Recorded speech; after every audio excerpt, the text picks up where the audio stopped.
Hello students, today we will be studying chemical equilibrium for grade 10 chemistry.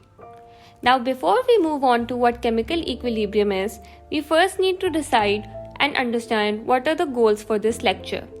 We first need to understand what are complete reactions before moving on to reversible reactions. Once we've understood the concept of complete reactions, we then will be able to define and understand what indeed are reversible reactions.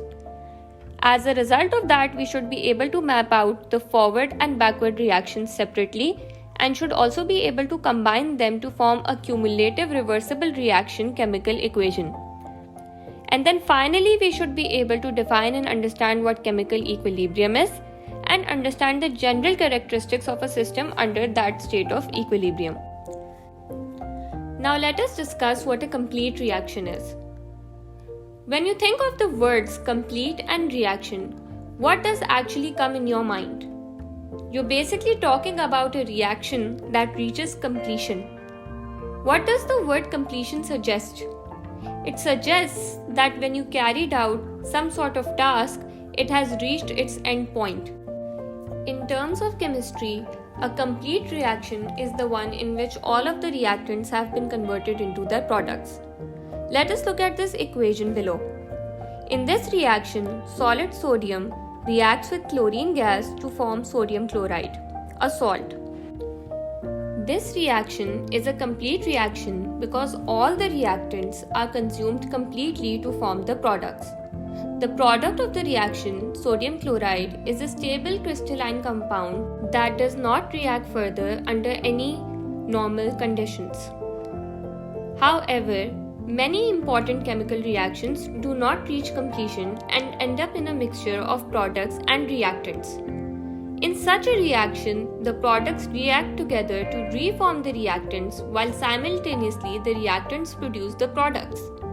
This back and forth of reactions is known as reversible reactions, where the forward reactions refer to the one that forms the products, while the backward reactions reforms the reactants. Such reactions never reach completion.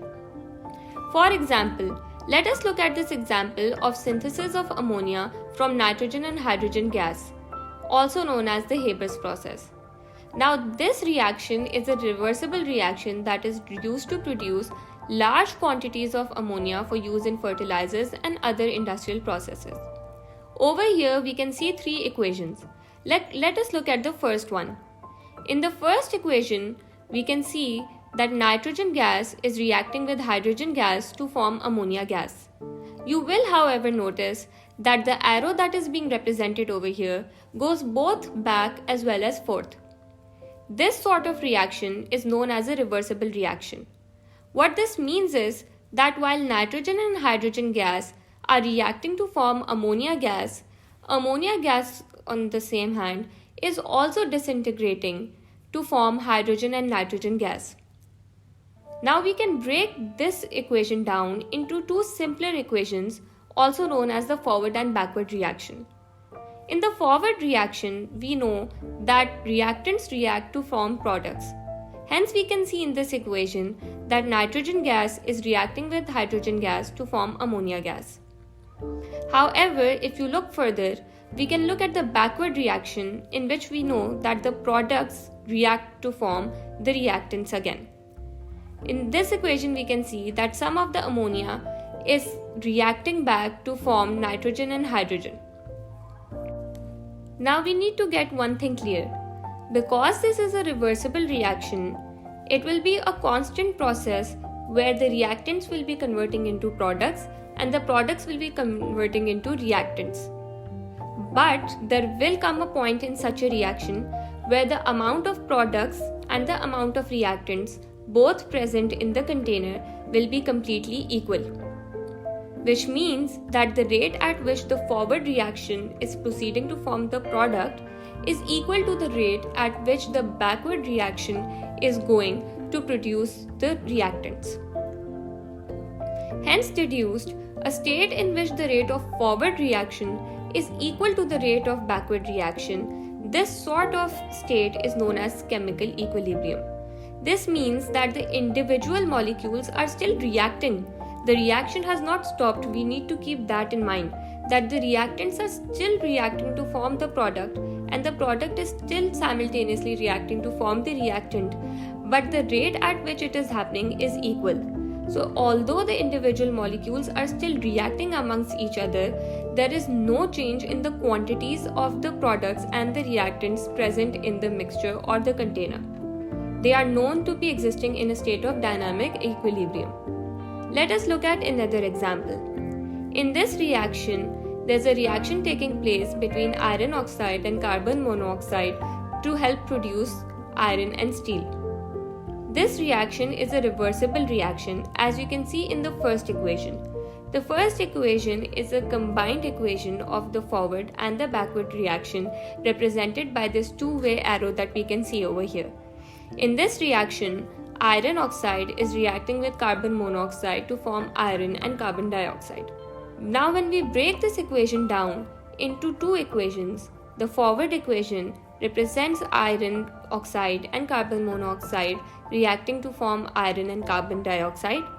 On the other hand, the second equation, the backward equation, shows that iron and carbon dioxide can react to reform iron oxide and carbon monoxide. When this sort of reaction will reach a state of equilibrium, the concentrations of iron oxide, carbon monoxide, which are the reactants, and iron and carbon dioxide, which are the products, remain constant over time. And the forward and reverse rates of reactions are equal.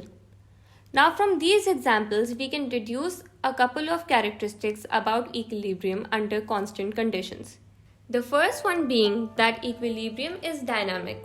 As discussed before, this does not mean that the reaction stops taking place. The individual molecules of the reactants are constantly reacting to form products, and simultaneously the individual molecules of products are constantly reacting to form the reactants. But the rate at which they are taking place is equal, which is why the concentrations of the reactants and the products remain constant at equilibrium. Three other points that we need to keep in mind is that equilibrium takes place under constant conditions, meaning the temperature of the system as well as the pressure or volume of the system remains constant. One must also realize that equilibrium requires a closed system in order to avoid escape of any of the reactants as well as intrusion by any of external environmental substances.